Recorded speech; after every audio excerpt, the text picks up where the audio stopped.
New Horizons Radio. Gracias por continuar con nosotros en New Horizons Radio. Y bueno, pues hoy tenemos el placer de recibir en nuestra casa al señor José Navalpotro, quien es CEO de la Fundación Mecenas y experto en liderazgo escolar. Bueno, pues es para nosotros un placer tenerlo por acá en New Horizons Radio. Muy bien, buenos días. Muchísimas gracias por vuestra invitación. José, tú estás acá para hacer una ponencia y una presentación sobre el tema fundamentalmente de las pruebas de PISA, ¿no? Sí. Estamos trabajando un poco, sabéis que ha salido ahora hace relativamente poco, hace un mes y medio, los resultados a nivel internacional de lo que fueron las pruebas en el año 2018. Correcto, sí, acá en New Horizons Radio lo comentamos in extenso, sobre todo porque los resultados para la República Dominicana son no halagüeños y obviamente tenemos múltiples observaciones sobre ello, pero sí lo hicimos, correcto. Claro, bueno, realmente República Dominicana... en realidad lo que no cambia es su escenario de pruebas anteriores, ¿no? Es decir, correcto, que se mantienen esos puestos bajos. ¿Verdad? Tiene mucha interpretación, yo creo que tiene mucha interpretación todo esto. Me parece que es una cuestión a plantear y reflexionar muy detenidamente. Ahora en estos momentos la mayoría de las administraciones educativas se rasgan las vestiduras pensando en qué hacemos, qué no hacemos, cuando yo creo que no tienen realmente cogido el pulso de lo que... realmente son pruebas PISA, ¿no? Es decir, las pruebas PISA al fin y al cabo son unas pruebas métricas de entorno de conocimientos que cada país es una realidad. Yo no creo que sea comparable República Dominicana con sus realidades sociales, culturales, educativas, con Finlandia, con España o con Estados Unidos, ¿no? O Japón, países. Claro. No deja de ser sorprendente pues que ya por fin los países asiáticos empiezan a tener posicionamientos altos, pero tú fíjate, por ejemplo, lo curioso es que el tercer país ha sido Macao. O sea, Macao, que es una colonia. ¿Sabes? China, y que ha quedado tercera del mundo, ¿no? Ahora viajo a Singapur próximamente para, entre otras cosas, analizar todo este escenario. Claro, cuando tú ves cómo trabajan los alumnos singapurenses, ellos salen del colegio y, entre comillas, preparan pruebas PISA, ¿no? Entonces, pues bueno, todo esto es como siempre muy es casi muy como analizable. Entrenar, como un atleta, bueno, es que son entrenamientos, ¿no? Correcto, no miden realmente habilidades y viene una época de futuro compleja que no va a requerir conocimientos, eso ya lo van a hacer las máquinas, ¿verdad? Toda la automatización, la inteligencia artificial, que es un tema muy interesante, ¿no? que está desembarcando en el mundo, a la educación nos va a afectar. Y yo creo que PISA no está midiendo eso. Y ellos mismos se están dando cuenta, porque el reflejo en los próximos años va a ser un cambio significativo en el planteamiento de estas pruebas. Todos los procesos mecánicos, digamos, repetitivos, obviamente van a ser eliminados. Las nuevas alternativas para tú poder, como profesión o como para tú poder vivir competencias, llamémosle así, necesariamente van a plantear creatividad, socialización, reconocimiento del medio ambiente, de tu entorno, y habilidades que son habilidades blandas, por ponerlo de una forma, que no son medidas en estas pruebas mecánicas que miden tus habilidades para resolver problemas específicos de matemáticas o para cómo te manejas en tu idioma, en el idioma natal. Y ciertamente la práctica lleva a tu poder lograr de manera repetitiva tener éxitos en esta. Yo decía que esas pruebas, en el caso, por ejemplo, de China, yo decía, mira, yo estoy seguro, solamente se evaluaron 5 ciudades, creo, en China, y eran fundamentalmente las ciudades de mayor desarrollo, y estoy seguro que eran los colegios de mayor desarrollo dentro de esas ciudades.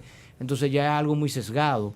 Y obviamente ellos se organizan para garantizar el éxito, porque el éxito en las pruebas de PISA, que era la parte que a mí más me preocupaba, es un indicador, digamos, a los mercados financieros, a las empresas que pretenden hacer inversiones, a la inversión directa extranjera, hacia dónde yo puedo apostar. Y cuando tú ves una nación como la dominicana, que está en los peores valores y peores indicadores, tú dices, bueno, yo puedo realmente instalar una empresa de alta tecnología en República Dominicana, tengo allí, voy a tener allí el acervo humano suficiente para yo poder realmente tener éxito. Y si utilizas eso como uno de los indicadores, pues obviamente no nos va a ir bien. Claro.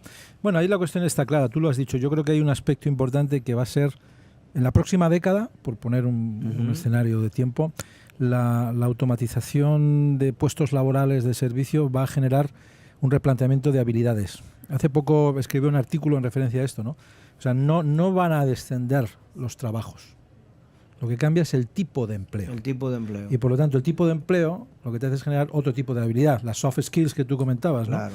Ahora, y lo hemos comentado también antes en la antesala, viene todo el escenario de realmente PISA se replantea medir una cosa que llaman competencia global, que son dimensiones de ámbito mucho más social, mucho más internacional, más globalización, concienciación de medio ambiente, habilidades de entorno creativo, gestión de la incertidumbre. Tú fíjate, ¿no? Es decir, estos chicos van a trabajar, alumnos nuestros, ¿no? Ahora mismo de 11 años, un niño dominicano de 11 años o un niño español de 11 años va a trabajar en puestos de trabajo que todavía no existen. Que lo hemos comentado varias veces. Sí, eso lo hemos hablado en exceso. Claro, y entonces ahí es muy interesante. Yo, al fin y al cabo, el entorno político no lo tomo ni me gusta tocarlo, porque no es un escenario que, primero, que me inspire demasiado, ni que me guste. A mí me preocupa la educación y me preocupa que los proyectos que dirigimos, en este caso colegios como el vuestro, ¿no? Sepan orientarse muy bien a ese nuevo perfil de aprendizaje. O sea, no es una cuestión de un aprendizaje bulímico, que yo llamo, de meterte información a más no poder, que luego la mitad de ella la olvidas, ¿no? A lo largo de tu vida. Claro. Sino el desarrollo de habilidades que luego te van a hacer poder adaptarte muy bien a esto. Yo un comentario que quería haceros, por ejemplo, es el tema, no sé si habéis leído, y si no a los oyentes de New Horizons Radio les animo a que lo hagan, un libro de Noah Harari. Noah Harari es un profesor de la Universidad de Tel Aviv, Israel, que se llama Las 21 leyes del siglo XXI. No, eso no lo conozco. Bien, pues muy interesante. Escribió 2 libros anteriores, Homo Sapiens y Homo Erectus, y entonces...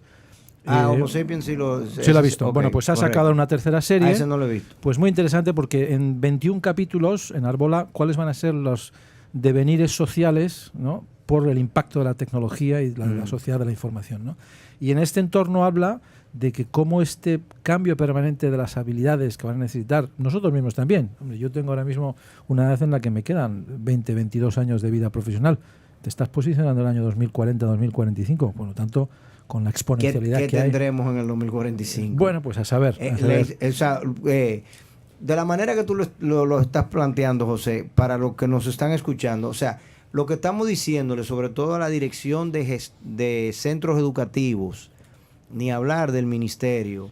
Yo creo que el ministerio tiene unos desafíos que son totalmente distintos y unas rigideces que lo hace muy casi imposible, ¿no? Los que nos están escuchando, que dirigen centros educativos, los profesores, ya no es, el asunto no es, obviamente, no es la repetición, no es el ahogarme en el conocimiento que ya de hecho ya existe, ya está allí, yo lo puedo ubicar de una manera muy sencilla. Es crear alumnos que sean capaces de manejar la incertidumbre, o sea, manejarse en escenarios inciertos, pero que tengan unos niveles de conciencia, para ponerlo de una forma, sobre sus habilidades, sobre sus debilidades, sobre sus limitaciones y sobre sus aspiraciones. Porque el empleo que van a buscar una vez graduados no necesariamente va a ser permanente. Ya la concepción de esa persona que en Europa es muy común, o sea, en Europa hace 20, 25, 30 años, todo el mundo cuando empezaba en el mercado laboral entendía su proceso de pensión y estaba aspirando a aquel proceso de pensión y aquella jubilación, por poner una forma. Hoy en día el joven no piensa de esa forma y nosotros hemos dicho aquí de una manera muy intensa que esta va a ser la generación más desposeída que la tierra ha conocido, porque los jóvenes hoy en día no quieren poseer nada. Ellos no quieren ser dueños de una casa, ellos no quieren ser dueños de un vehículo. Esa no es una aspiración que tienen. Ellos quieren un vehículo que los lleve y lo traiga, o un medio de movilidad que los lleve y lo traiga, pero ellos no quieren ser necesariamente dueños de eso. Y ven la vida y tienen una concepción, digamos, del empleo, del trabajo, de su profesión, donde todo es flexible. O sea, yo estaba ayer conversando con un profesor muy talentoso que tenemos de matemática y él estudió mecatrónica.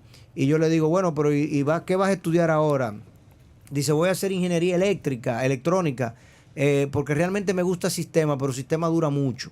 Entonces yo mejor prefiero hacer electrónica, igual yo voy a aprender y me voy a certificar en las cosas que me quiero certificar. O sea, ven la vida de una forma totalmente distinta a la que nosotros teníamos anteriormente programada. Estas son las generaciones millennials, Exacto. Que tienen millennial y zetas, ¿no? Es decir, los que Correcto. vienen ahora mismo un poco más abajo. Bueno, lo que tú dices, yo fíjate, hay un asunto que has tocado que me parece muy interesante para comentar también a la audiencia, que es todo el tema de las pensiones, por ejemplo, ¿no? Correcto.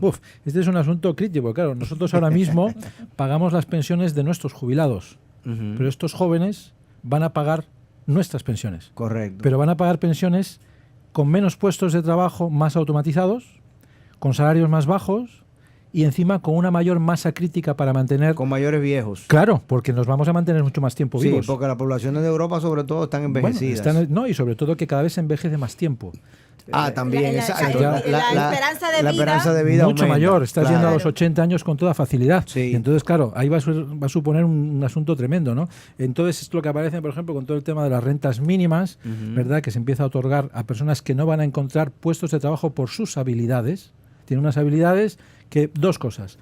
O no tienen las habilidades para trabajar, o no saben generar lo suficientemente rápido como para poder adoptar o adaptar esas habilidades a la realidad del mundo laboral. ¿Y cómo entonces, José, nosotros adaptamos? Ya hablábamos de la generación millennial, Sí, los centennial, que sí. tienen una estructura de pensamiento distinta, no solo a la generación de nosotros, sino al docente, que es el que le está instruyendo. ¿Cómo impacta entonces ese reforzamiento, ese actualizarse del docente en lo que nosotros estamos viendo como resultados en el tema de educación? Porque la actualización docente ya no pasa por una cuestión de entorno de conocimientos, como bien comentabas, porque eso está en Internet. O sea, lo que hay que tener, por ejemplo, es pensamiento crítico para saber qué sí y qué no de lo que yo estoy viendo, ¿no? Mirad, hay una anécdota muy divertida de un colegio que manda un trabajo a los niños y les manda un trabajo sobre Picasso. Bueno, entonces aparece un niño con un trabajo sobre el Citroën Picasso. El Citroën es un coche, una marca española, ¿no? Dice, pues, no, es que yo busqué Picasso en Google y apareció eso y tal. Entonces, claro, la gente trae de palo pobre muchacho por lo trae sobre un coche. Esa capacidad de pensamiento crítico que dice, oye, ¿cómo yo distingo aquí una cosa u otra? ¿no? Ese discernimiento. Exactamente. Hombre, yo creo que ahí, fíjate, la función del docente. Ayer leía un texto muy interesante de Merkel. De Angela. Sí, decía... Miren ustedes, los profesores en Alemania cobran mucho porque, primero, no queremos que cualquiera se dedique a la educación. Claro. Y segundo, porque entendemos que quien esté aquí debe de sentirse cómodo y bien para poder estar. Entonces hubo una reivindicación de los jueces y los médicos a nivel público para que les equipararan el salario a los profesores. Y ella contestó, ¿cómo les voy a ustedes a equiparar con las personas que les han formado? Fíjense qué concepto. Dignificación docente. Claro, esto es muy importante, claro, es muy importante. Entonces, en el entorno de habilidades que me comentabas, es que yo creo que ya no es una cuestión, como hemos dicho, de conocimiento, sino de vertebrar habilidades. ¿Cómo deben de aprender ahora las personas? ¿Cuáles son las críticas de aprendizaje? Nosotros ahí en la Fundación tenemos unos proyectos. Hay un proyecto muy bonito que se llama el aprendizaje basado en las personas, porque al final, fijaros, en la próxima revolución, que estamos ya inmersos en ella, la gran revolución va a ser la revolución de la humanidad, no la de las máquinas, sino cómo vamos a saber vivir en un entorno absolutamente automatizado por todos lados. Entonces, las habilidades humanas de pensamiento humano, de ámbito emocional, de ámbito relacional, son las que van a estar muy presentes. Y yo no sé, aquí, lo comentáis vosotros, ¿sí?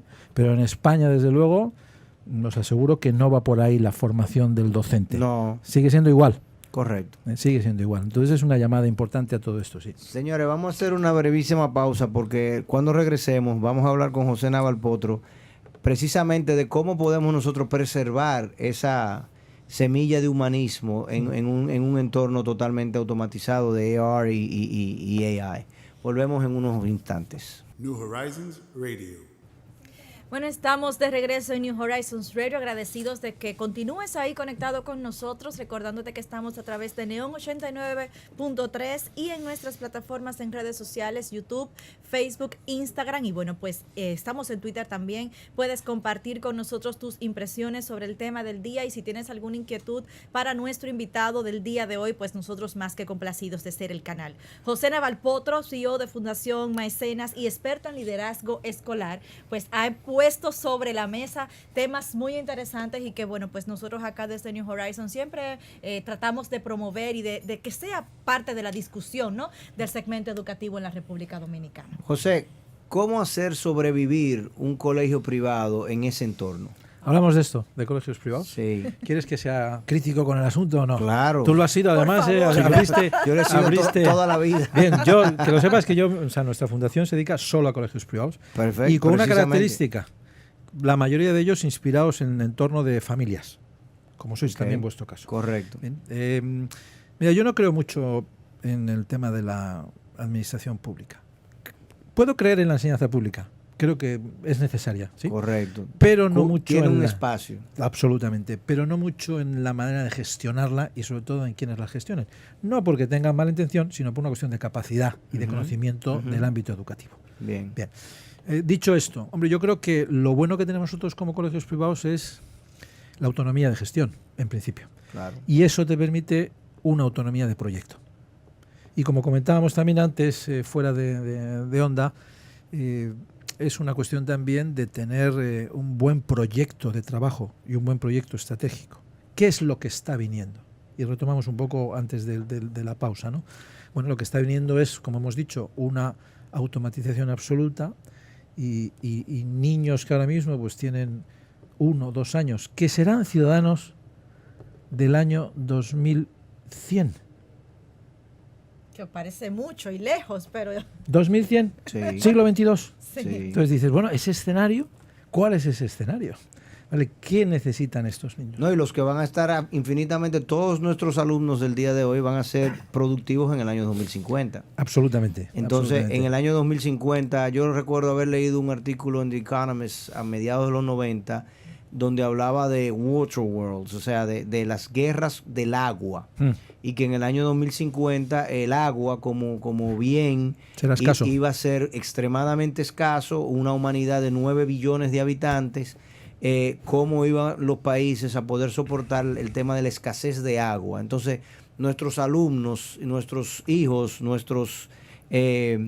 todos los ciudadanos que hoy en día tienen 18, 15, 14, 10 años de edad, ¿cómo van a poder enfrentar en el año 2050 una sociedad donde el agua sea uno de los productos más escasos y que va probablemente a manejar todo el entorno social? Por eso yo te decía, o sea, ¿cómo sobrevive hoy en día un colegio privado? ¿Qué debe de perseguir un programa dentro de un entorno de un colegio privado? ¿Y cómo debe una familia, una madre que nos esté escuchando hoy decir, cómo yo decido en qué lugar poner a mi hijo o a mi hija, viendo las cualidades y los programas académicos que cada colegio privado presenta? Mira, nosotros hemos dado un salto en este sentido. Llevamos años trabajando en el concepto, ¿no?, de la inteligencia artificial educativa, pero ahora hemos dado un salto a un modelo que he comentado que es el ABPS, el aprendizaje basado en las personas, que son 5 grandes escenarios. Primero, el concepto del aprendizaje activo, es decir, que ahora mismo hay que aprender de manera activa. Un niño no viene a la escuela a que le cuenten. Viene a aprender. Si lo que le cuentan él lo obtiene de una manera mucho más visual, a través de vídeos, exactamente, a través de vídeos y tal. No buscan eso, buscan herramientas para poder reflexionar, relacionarse, comunicarse con sus compañeros. Un segundo punto es todo el entorno de la neurociencia. Fíjate, este es un tema muy interesante que os puede dar pie para otros programas, que puede ser cómo la tecnología, porque ahora mismo los niños ya en épocas de desarrollo cerebral tienen mucho impacto de la tecnología y entonces las conexiones cerebrales ya están cambiando. Son distintas. Y entonces cómo la neurología, cómo la neurociencia trabaja para que niños que están con un desarrollo cerebral diferente debido a la tecnología aprendan. ¿Cómo aprende un niño que ya no tiene esa misma estructura cerebral que tenemos nosotros? Esto es una realidad. De hecho, la generación Glass es la generación alfa, que es la que viene ahora después de los Centennial, ¿vale? Y son la generación pantalla, sí, son la generación pantalla, nacidos en el año 2011 concretamente, a partir del 2010-2011. Son los niños Glass que llaman. Luego está todo el entorno de la inteligencia emocional. No te va a quitar el puesto una máquina, te va a quitar el puesto una persona que sepa trabajar bien con las máquinas. Con las máquinas. Y entonces, claro, que se adapte mejor. Claro, entonces dices, oye, pues ahí tienes una línea de programa muy interesante en los colegios, ¿no? Claro. Voy a pensar, nosotros en los colegios en España estamos trabajando, ahora hacemos un viaje de investigación a principios de marzo con directores de colegios dominicanos que van a ir a España a ver exactamente 6 colegios privados de entorno familiar, como os he dicho, que han sacado pruebas PISA por encima de Singapur a base de entrenar, Aquí corto, no quiero seguir hablando de PISA, pero al final demuestra que es una cuestión de entrenamiento puro. Pero estos, por ejemplo, tienen incorporado la tecnología en entorno de impresión 3D, realidad virtual y aumentada, pensamiento computacional, robótica, de una manera muy diferente, porque no es un profesor quien lo enseña, sino que hemos desarrollado las skills en todos los profesores del colegio. O sea, no pasa un niño por un aula, sino que un profesor de historia del arte lleva a sus alumnos a ver la Capilla Sixtina con realidad virtual. Claro. O imprimen el Partenón en impresión 3D. Entonces, claro, todas esas son habilidades de ámbito técnico que van entrando aquí, ¿no? La inteligencia emocional, como comentaba antes, tiene una relación muy importante porque no deja de ser todo lo que son aspectos de autoconocimiento, automotivación, autocontrol, autoestima, que en unos escenarios tan sumamente disruptivos y tan inciertos como comentabas antes, va a ser muy importante. Porque ¿quién me asegura a mí que yo voy a conseguir trabajo en el futuro? ¿Quién me asegura a mí que yo esa carrera que he hecho, que sea la que sea, me va a generar un puesto laboral? Manejar esa incertidumbre requiere un entorno de autoconocimiento y autoestima muy alto. Y eso lo da la inteligencia emocional de ámbito personal. Comentabas antes el agua. Otra de las previsiones al año 2050 va a ser, en ámbito de sanidad y en ámbito de persona, aumento de las depresiones y aumento de los suicidios, que son en torno de ámbito depresivo y de la bulimia. Todo esto viene generado por ese nuevo escenario. De incertidumbre. Claro. Va un poco ese es el tercero. ¿El cuarto? El cuarto estamos hablando del coaching educativo. Es decir, o sea, ya el profesor como un acompañante, no como un superior. Un entrenador absoluto. No es una cuestión de transmisión de conocimiento, sino de qué eres tú capaz, por qué eres capaz de hacer esto y mira qué bueno eres en esto. De empatía y liderazgo. Absolutamente llevado a todo lo que es ese entorno. Y luego todo el tema de la programación neurolingüística. Eso es un campo que viene también al mundo de la educación. Nosotros ahora tenemos una experiencia en España con esto, en México la estamos teniendo también, en el Colegio Reims de México, un colegio también privado, que es donde tenemos un fuerte impacto. Y bueno, y confiamos en que aquí en Dominicana pues empiecen a crecer también realmente proyectos interesados en liderar el cambio. Porque es que va un poco por aquí, ¿no? Todo este asunto. Justamente, ¿cómo nosotros como sociedad, Navalparro, nosotros podemos empezar a mirar de frente la realidad?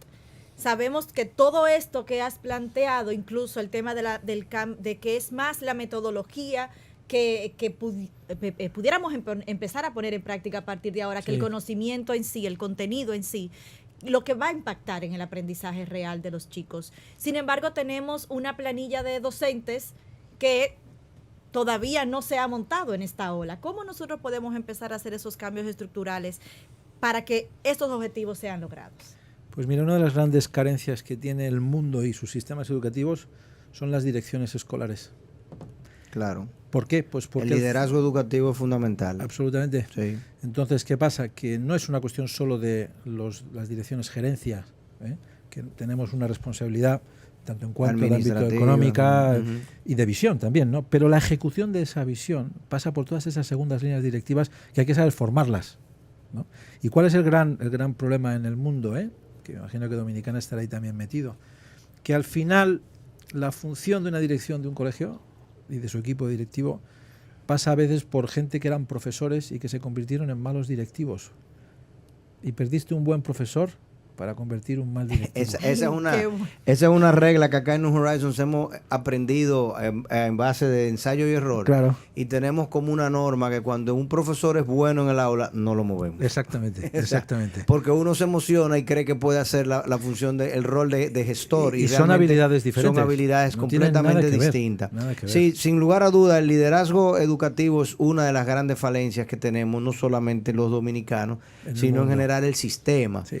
Por eso hoy en día, al igual que tú, pienso que el sistema público adolece de una manera exponencial lo que se refleja en el sector privado. El sector privado es más pequeño, pero sigue siendo lo mismo, con la desventaja de que no tiene la flexibilidad que tenemos nosotros.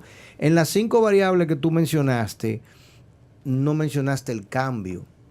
Y esa me parece a mí no diría que una debilidad de su análisis, pero sin lugar a duda una variable que necesariamente tiene que ser tomada en cuenta, porque ni siquiera las inteligencias emocionales de los niños que nacieron en 1990 y que fueron educados en ese proceso son iguales a las que deben de tener los alumnos que nacieron en el 2015.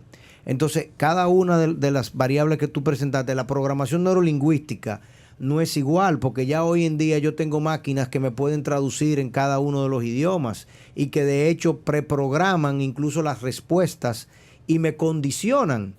Cuando uno toma un email, tú ves que ya el email te va respondiendo y autorrespondiendo y te va llevando.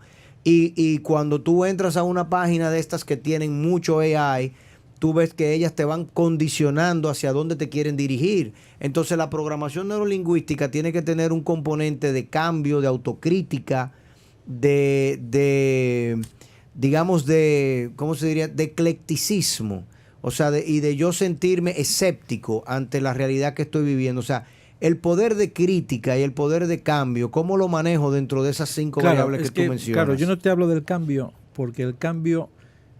Yo te hablo de factores que debe tener un proyecto de ámbito escolar. Correcto. Y el cambio en realidad es lo que envuelve a todo esto. Son dos cosas. Y te retomo el guante porque me parece que está muy bien hecho la reflexión. Yo creo que hay una cuestión de cambio y otra cuestión que comentabas tú antes que es exponencialidad. Aceleración. Aquí ya no hay nada lineal, ¿eh? Exacto. Es todo exponencial. Todo es logarítmico, sí. Entonces el cambio es exponencial. La capacidad de cambio ya no es un factor de ámbito de proyecto, sino que es un factor de ámbito cultura. Es decir, culturalmente... O sea, se da como una condición. Es que, hombre, un colegio que culturalmente a nosotros nos está pasando. Aquí, nosotros llevamos en Dominicana 2 años ya. Okay. Trabajando con diversos colegios. Ahora el año que viene será uno de los grandes momentos, ¿no? Pero nosotros nos encontramos con colegios que nos piden, miren ustedes, queremos implementar este proyecto, y cuando yo analizo el colegio, nuestro diagnóstico, mire, es que no puedo, porque tiene una cosa que no se cambia de un día para otro, que es el problema del cambio. Claro. Usted, su cultura, no tiene cambio en la cultura. Y por lo tanto, es muy difícil. Primero hay que generar la cultura del cambio y a partir de ahí genero qué quiero cambiar. Entonces ese es un aspecto importante. Y luego todo es exponencial. Es fundamental. O sea, por ejemplo, una de las limitaciones del sistema público y de muchos colegios privados en República Dominicana, y es igual en otros países, es que se abocan a planteamientos que son rígidos en definición. O sea, una reforma curricular, y tú ves que hacen grandes esfuerzos por una reforma curricular, y para cuando yo vengo a llegar a revisar el bachillerato, ya el preescolar está viejo.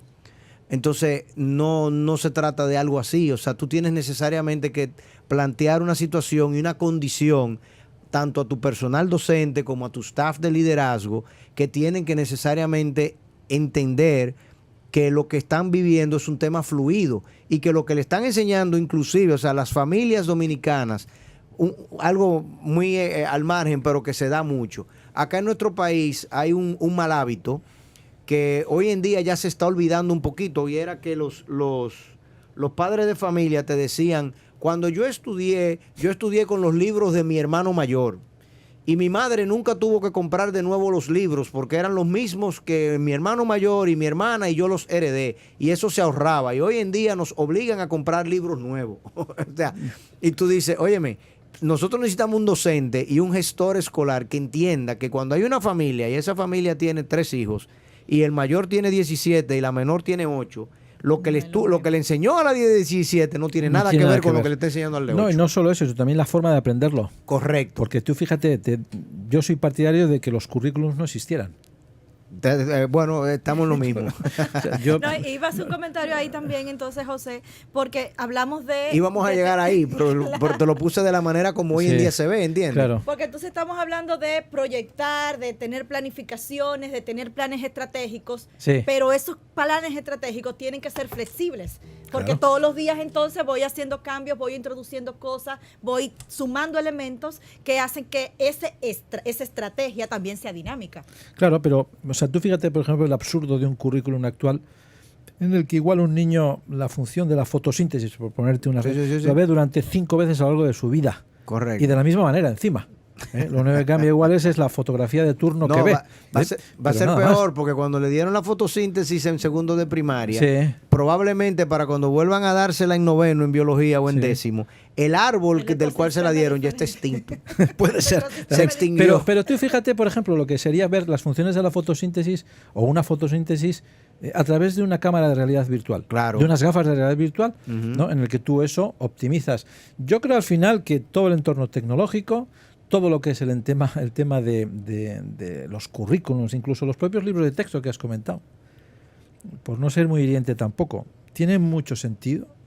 ¿Qué produce realmente un libro de texto? Hoy por hoy, en un entorno abierto en el que todo va cambiando de manera permanente, ¿sabes? Es una guía curricular, igual que el currículo, es una guía de trabajo, y digamos que los educadores tradicionales están habituados a sentirse guiados, y ese vacío es difícil de sustituir. Por eso te digo que la dinámica y el gestor escolar tiene que necesariamente entender el proceso de cambio y entender que ya el cambio es algo inherente al proceso. O sea, independientemente de que, mira, yo me voy a especializar en el área, yo voy a tener un colegio que se va a especializar en el área de la tecnología, yo voy a tener un colegio que se va a especializar en el área de las lenguas o en el área de las artes. El cambio tiene que ser una parte fundamental de todo el proceso, independientemente de cuál sea tu orientación cultural o tu orientación pedagógica, por ponerlo metodológica. Claro, pero tú date cuenta que el tema del cambio, y has hecho un comentario que dice el educador tradicional. Qué pena, ¿no? Es decir, ¿tú a qué generación perteneces? Tú. Yo no sé a cuál, a la X, creo. Bueno, pues yo te digo, y espero que lo cojas, yo a ninguna. Exacto. ¿Por qué? Pues porque yo como educador, que me considero educador, tengo antes que adaptarme a todas. Soy ageneracional. Exacto. Yo no puedo. Fíjate que un colegio es la única organización social que recoge todas las generaciones sociales. Correcto. Y tienes profesores de 60 años, 65 años que pertenecen a los baby boomers y niños de 1 año que pertenecen a las generaciones alfa. Y entonces dices, caramba, es el único, ¿eh? Entonces, ¿cómo puede ser, ¿no?, que todo eso sea capaz de vivir en un entorno? Claro, en un entorno educativo. Ese planteamiento hay que hacérselo también, ¿eh? Claro, porque los hospitales que son geriátricos nada más manejan los geriátricos. No, y manejan geriátricos y el personal ahí pues tiene una edad, ¿sabes?, muy concreto desde el punto de vista de que son... Pero aquí nosotros, tú fíjate, cómo convive ese ecosistema vivo que es una escuela. Es el reflejo más grande de lo que es una sociedad. Absolutamente. O sea, completa. Entonces, hablar de educador tradicional... Y tiene que adaptarse. No, yo te estoy explicando el por qué el educador tradicional siempre pide, pero el padre tradicional también te pide, ¿dónde están los libros de texto? ¿Dónde está la guía curricular? Y tú le dices, mira, pero la guía curricular ¿de cuál año usted la quiere? Escúchame, ¿y qué es lo que hacemos? Ya me voy acostumbrando a hablar con vosotros y un poco intercambiar un poco y cortarnos, ¿verdad? ¿Y qué hacemos entonces con estos padres que curiosamente muchos de ellos todavía tienen 30 años, 35, 40, bueno, 40 no, pero 30 sí, de vida profesional, para que entiendan esto, que vamos a hacer entender a sus hijos, pero que ellos no lo entienden porque nadie se lo explica? ¿No se dan cuenta que su trabajo cambia? ¿No se dan cuenta que su día a día en su trabajo está cambiando, se está tecnificando, todo se está acelerando? ¿Pretenden de verdad que eduquemos a sus hijos en una sociedad que era la que a nosotros nos educaron? Ya no funciona. No, eso no funciona. Precisamente es un asunto de zonas de confort. O sea, la incertidumbre no es una situación cómoda. El estar en incertidumbre no es una situación cómoda. Y el estar en incertidumbre genera inquietudes, genera desafíos. Y obviamente cuando tú le planteas a un padre de familia que, mire, yo le garantizo el éxito, pero yo no estoy seguro cómo vamos a llegar allí, esas son palabras que no te brindan una tranquilidad necesariamente si tú no estás confiado en el proceso. Entonces, implica una familia, un entorno familiar dinámico, flexible, digamos, empático con el proyecto escolar, y no necesariamente es algo que tú lo tienes garantizado. Entonces, por eso yo puedo entender cuando los gestores escolares crean, digamos, zonas de protección, y esas zonas de protección se convierten al final en zonas rígidas. Claro. No lo sé. El tema de futuro a mí me parece que a nivel educativo, y con colegios privados, que era con lo que arrancábamos esta segunda parte, ¿verdad?, del programa. Por supuesto. A mí me parece que el éxito de la educación está en la enseñanza privada. Por agilidad, por visión, por capacidad de cambio, ¿no? Y porque yo creo que a nuestros colegios lo que está viniendo son personas que socialmente entienden que aquí obtienen un beneficio muy diferente a otro tipo de colegio. Tenemos un overtime. porque ahora tengo otra pregunta para José.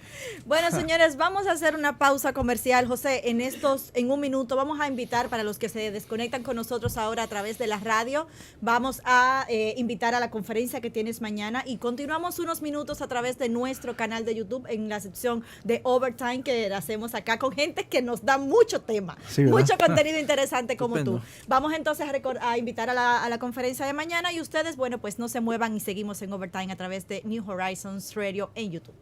Por favor. Perfecto. Mañana tenemos la conferencia de PISA. Ustedes tienen la conferencia que invita a nuestros oyentes. Bueno, pues mañana tenemos una conferencia importante sobre qué es pruebas PISA, qué sentido tiene, hacia dónde está yendo, cómo se plantea un colegio preparar de una manera ordenada las pruebas PISA, qué recursos hay para poder hacerlo y qué tienen de válidas y de ciertas esas pruebas PISA. Será a las 8:30 en la Universidad de... no sé exactamente cuál es. En la UNFO, la Pedro Enrique Sureña. En la UNFO, correcto, exactamente. Sí, esto es perfecto. Pues nada, ahí les esperamos a todos. Pues ahí está hecha la invitación. Gracias por sintonizarnos a través de Neon. Tras la pausa, continuamos a través de nuestro canal de YouTube en nuestro Overtime de New Horizons Radio. New Horizons Radio.